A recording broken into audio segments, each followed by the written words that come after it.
We routinely do stories about Alzheimer's, ALS, and Parkinson's disease. Imagine a disease that's a deadly combination of all of those. A St. Louis woman shares her family's struggle with Huntington's disease.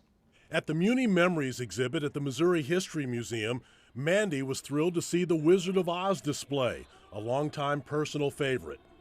The ruby slippers are obviously my favorite part. As far as Mandy's family history, it's been anything but the yellow brick road because of her father's Huntington's disease.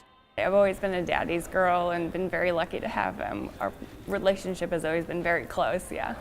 It's just a very devastating disease to just see a person, deteriorate like that. The disease is named after physician George Huntington, who wrote a clinical description in 1872. Huntington's is a fatal genetic disorder.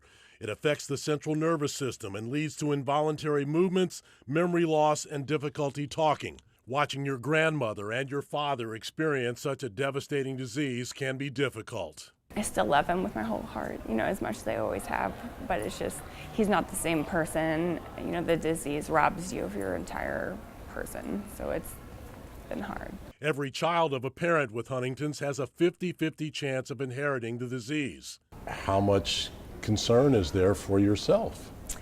The concern is real, but I think I have an urgency to live. So I feel like if I have it or if I don't, it doesn't really matter to me because I'm going to live my life regardless. Saturday, 10 a.m. at Tillis Park is the Team Hope Walk to raise money and awareness of Huntington's.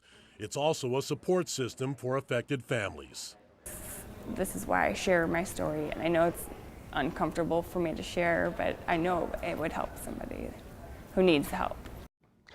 On average, patients live for between 10 and 20 years after their diagnosis. The search for a cure to Huntington's disease still continues.